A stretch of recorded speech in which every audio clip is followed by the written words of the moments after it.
You can be my wingman anytime. Bullshit. You can be mine. Have you ever wondered why a film that was once considered a hopeless project, rejected by a string of famous directors, could eventually become an immortal monument that redefined the very idea of youthful pride and freedom? Tony Scott's Top Gun is not merely an action movie. It is a sun-drenched dream of California filled with the pungent smell of jet fuel and the sky-ripping roar of fighter engines. Yet it was only many years later that the film's cast finally dared to reveal the astonishing truths that audiences at the time never knew. Did you know that the firm handshakes of brotherhood on screen were actually born from genuine hostility among the leading actors behind the scenes?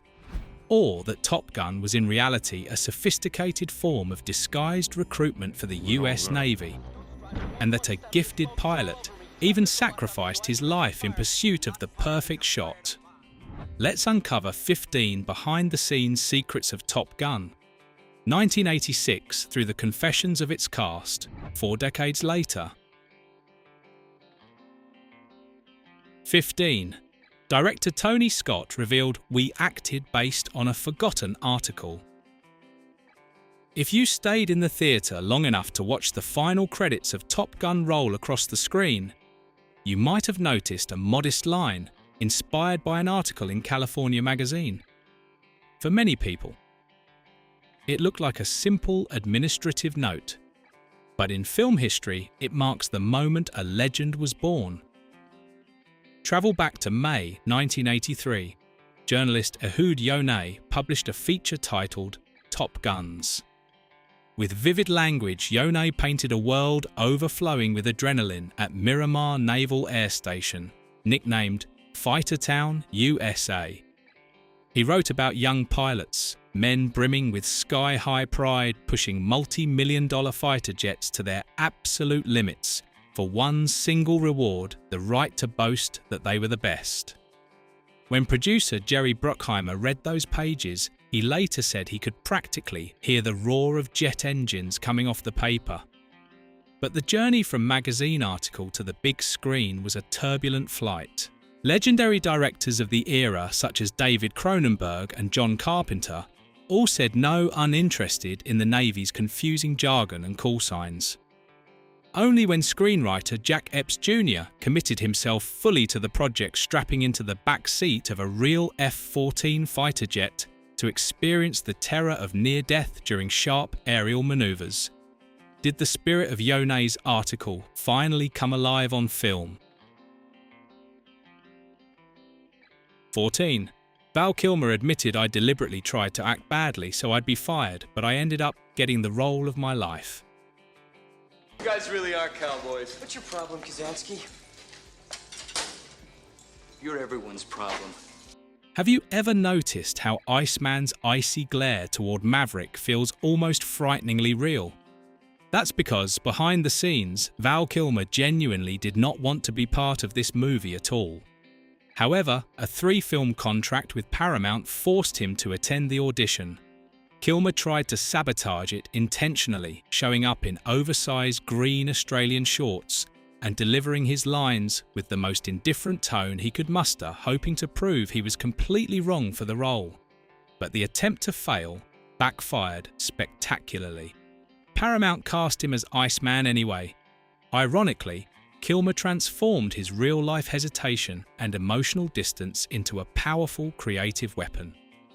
On set, he kept a deliberate distance from Tom Cruise, creating a razor-sharp rivalry both in front of and behind the camera.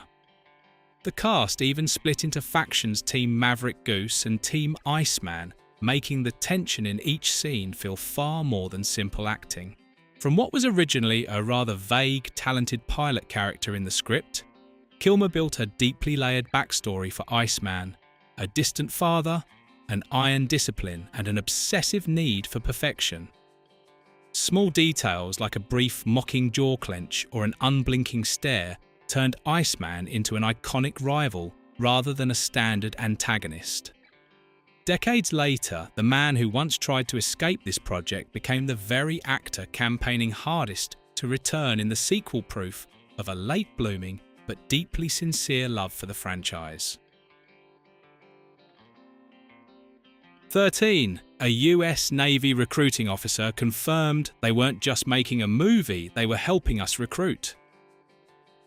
Do you remember the feeling of walking out of the theatre in 1986? Your ears still echoing with the music of Danger Zone, your heart racing from the aerial dogfights, and a powerful desire rising inside you to wear that dark green flight suit. That feeling was not an accident. It was emotional engineering at its finest. The US Navy quickly realized that Top Gun was a massive magnet for attracting young recruits. Strategically placed, recruitment tables appeared right in the lobbies of movie theaters. Audiences walked out with shining eyes and were immediately greeted by recruiters handing out pamphlets inviting them to conquer the skies. The results were astonishing. Navy enlistment applications surged dramatically that year, and in some areas as many as 90% of applicants admitted they joined because they had fallen in love with Maverick on screen. The film achieved something no official propaganda campaign could accomplish. It effectively replaced the grim memories of war with a glamorous dream of honor and skill. The Pentagon was deeply involved in shaping the script, turning deadly accidents into training malfunctions, changing Maverick's love interest from a military officer into a civilian instructor to preserve the Navy's image and transforming the battlefield into a dazzling sporting arena glowing beneath sunset skies. The darker realities of military life faded behind the spectacular shine of fighter jets and heroism. For an entire generation of young viewers, Top Gun was not just a movie, it was a promise of a glorious life worth signing an enlistment contract to pursue. 12. Tom Cruise said emotionally, a legend fell so we could capture the perfect shot. I can't control it. It won't recover. Shit.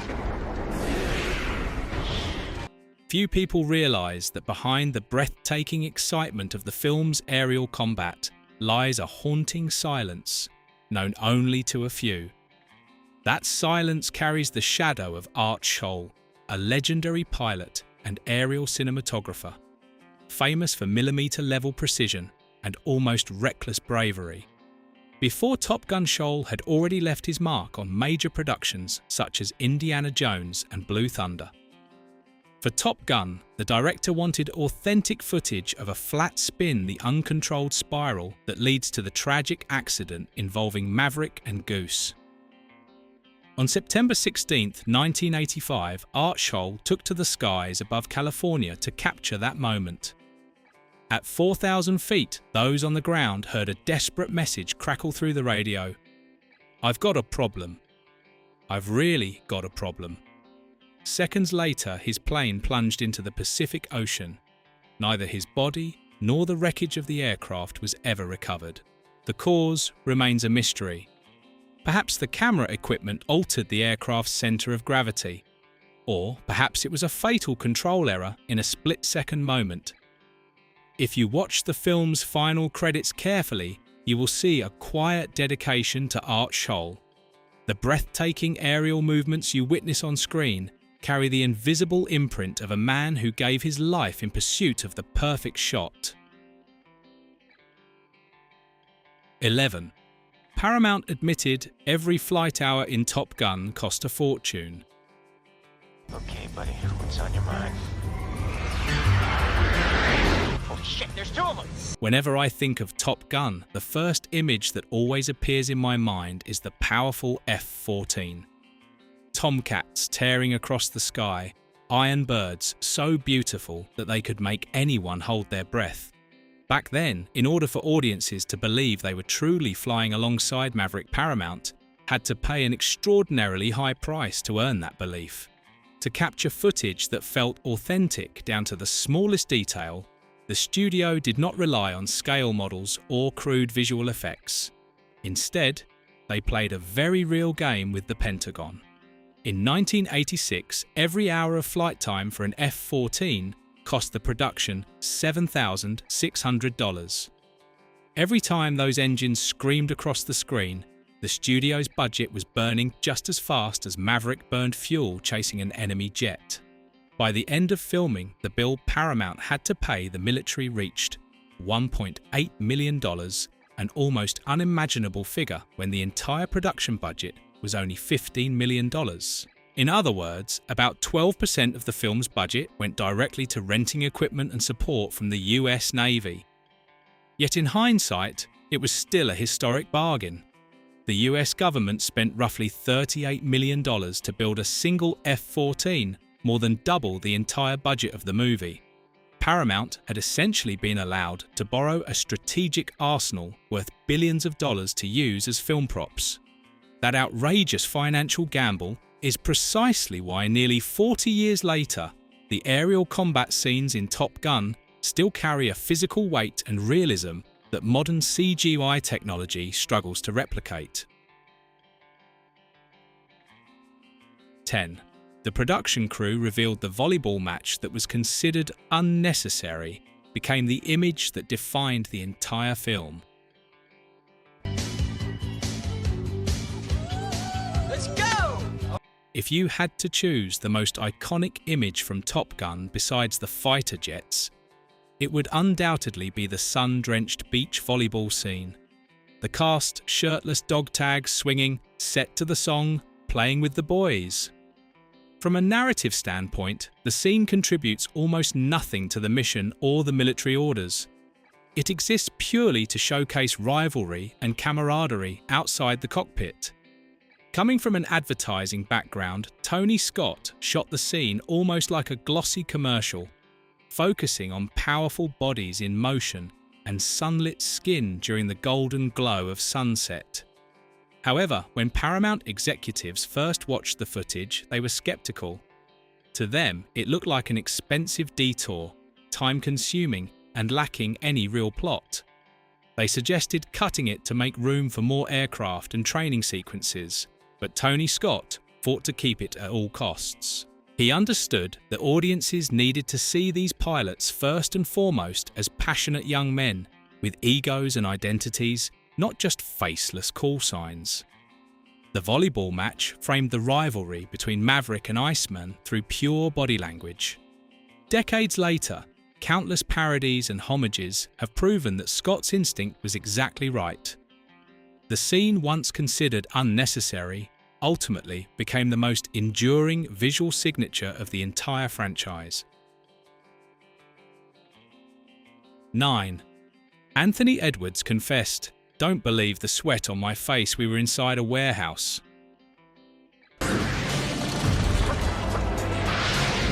Goddamn son of a...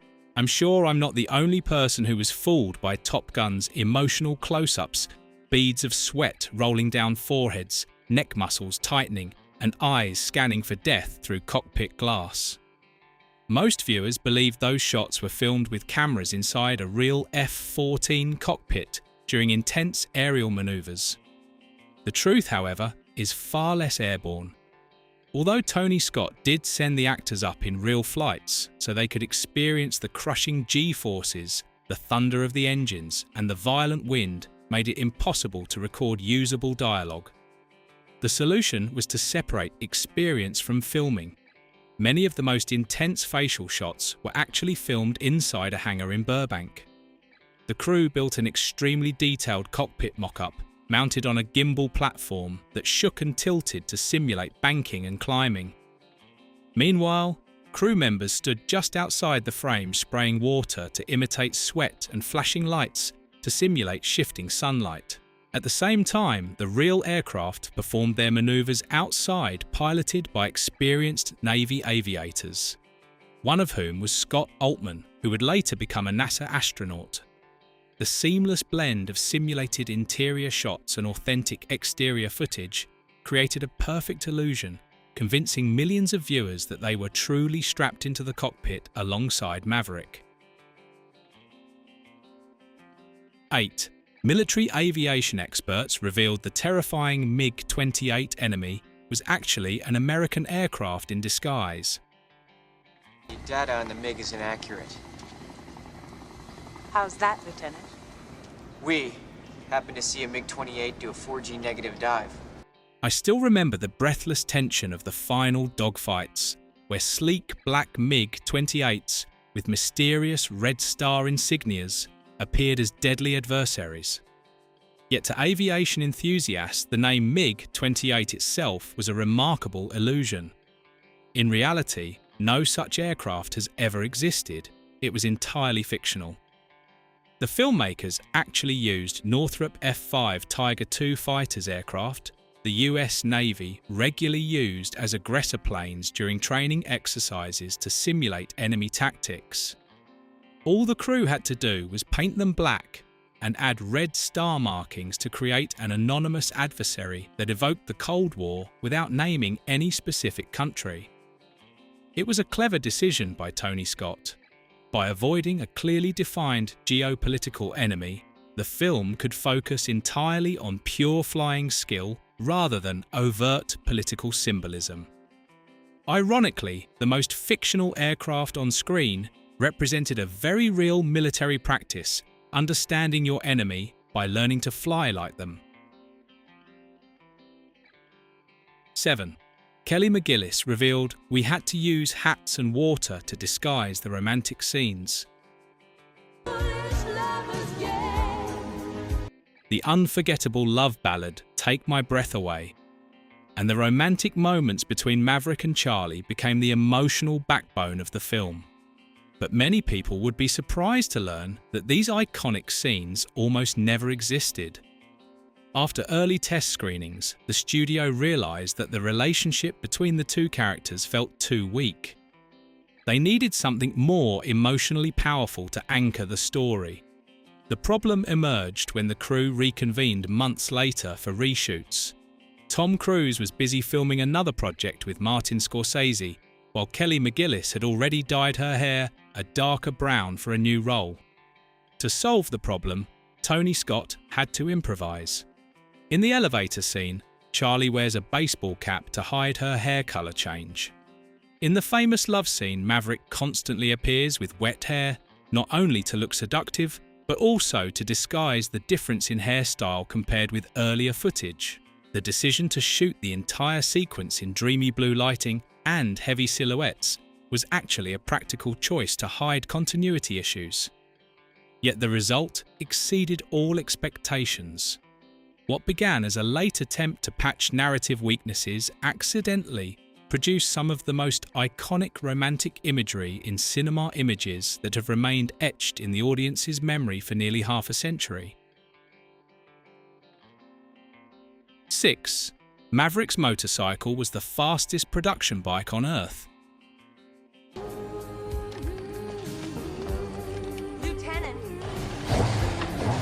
Lieutenant! My review of your flight performance in the test was right on in my professional opinion. If the fighter jets were the symbols of the sky, then on the ground, Maverick owned a true two-wheeled jet. When he races his motorcycle alongside the runway next to a jet taking off, it was not just a stage shot with cheap props. It was a tribute to the peak of motorcycle engineering in the mid-1980s, the Kawasaki GPZ 900R Ninja. This superbike was the first production motorcycle to feature a liquid-cooled 16-valve inline four-cylinder engine capable of reaching a top speed of about 151 miles per hour, making it the first commercially produced motorcycle in the world to break the 150 miles per hour barrier. It was essentially the closest thing an ordinary civilian could touch if they wanted to experience a fighter jet feeling on a highway. But there is one surprising fact before the project began. Tom Cruise had never ridden a motorcycle. To prepare for the role, he had to go to a motorcycle shop in El Cajon, California, where he learned to ride right in the parking lot. Not long afterward, audiences saw a fearless Maverick riding without a helmet, leaning into dangerous curves, only a few feet away from roaring jet engines. An image that was both thrilling for viewers and terrifying for insurance companies. 5. The bar scenes turned the pilots into real human beings. You never close your eyes anymore when I kiss your lips. There's no tenderness like before in your fingertips. The defining moments of Top Gun are not only found in the ear-splitting afterburner blasts. In fact, two simple scenes set inside bars carry some of the film's deepest emotional weight. It's impossible to forget the moment when Maverick tries to impress Charlie at the officers' club by singing the classic love song, "You've Lost That Lovin' Feelin'." What begins as an awkward solo gradually turns into a spontaneous group performance as the other pilots join in. It's a little cheesy, a little reckless, but that fearless spirit is exactly who Maverick is. Then there is the scene at Kansas City barbecue where Goose sits at the piano and passionately pounds out great balls of fire while Carol laughs with radiant joy. In that moment, the crushing pressure of training flights and the constant shadow of danger disappear completely. The audience no longer sees call signs or squadron numbers. Instead, they see friendships, marriages, and the everyday bonds built over years. And when tragedy later strikes, those echoes of laughter linger in the viewer's memory, making the loss feel painfully real. 4. Kelly McGillis was much taller than Tom Cruise. In the memory of millions of viewers, Maverick always appears as an unstoppable presence who dominates every frame with sky-high confidence.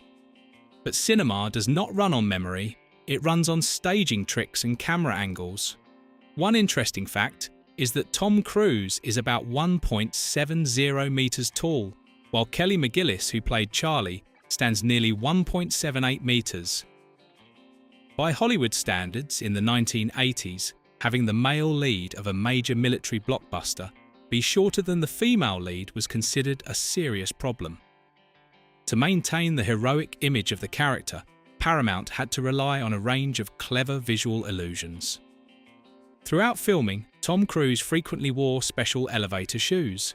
During key dialogue scenes, Kelly McGillis was required to go barefoot, and cameras were placed at slightly lower angles than usual to visually extend Cruise's height.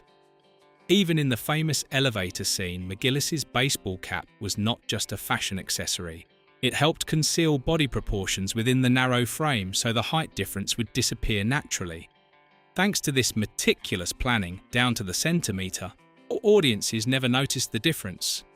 When the emotional connection between two characters is strong enough, even the laws of physical proportion seem to vanish on screen. 3. Goose's death was a real tragedy in disguise.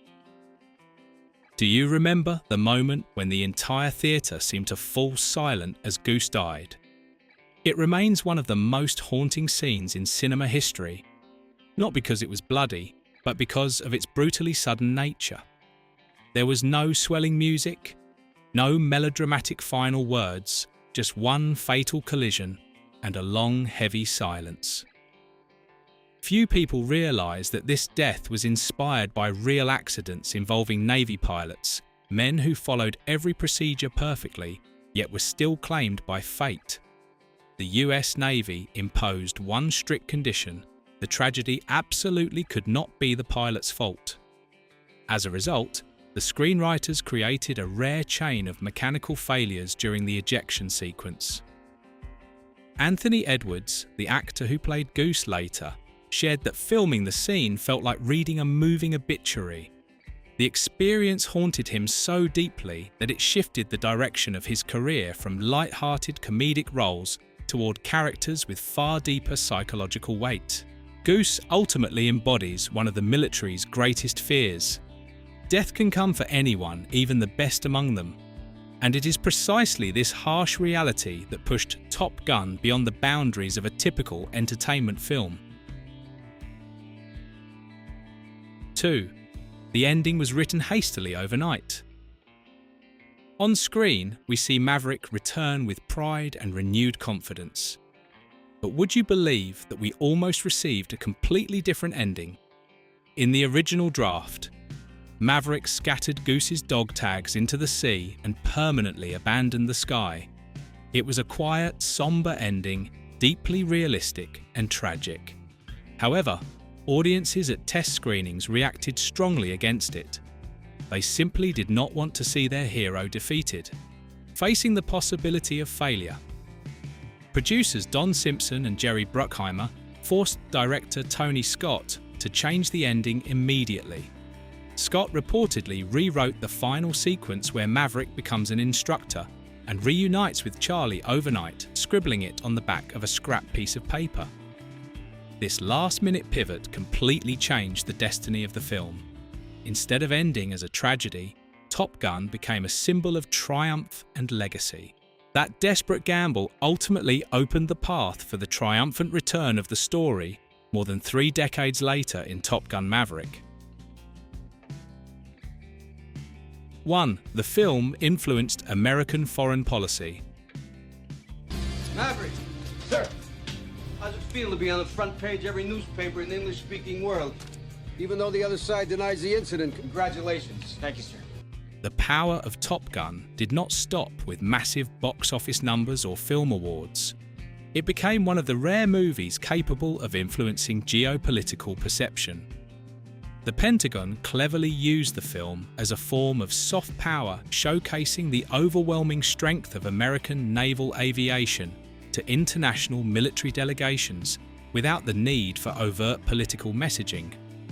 Some historians believe the film created an invisible push during defense negotiations with NATO allies and Japan, helping to encourage multi-billion-dollar weapons contracts. What began as a small magazine article eventually grew into a weaponized legend where art and military strategy blended together. Perhaps that is the most unsettling yet unforgettable legacy Top Gun left behind, a cultural machine of influence whose echoes continue to resonate across the world even today. From a chance magazine article to a legend powerful enough to shake the geopolitical map, Top Gun is more than just a film. It is a cultural phenomenon that reshaped how we look at the sky. The dazzling images we have loved for decades were actually woven from sweat inside aircraft hangars, million-dollar risks in production budgets, and quiet sacrifices made behind the camera. Which of these 15 secrets surprised you the most? Leave your thoughts in the comments below, and don't forget to like and subscribe to the channel so you won't miss more shocking behind-the-scenes deep dives into other cinematic classics.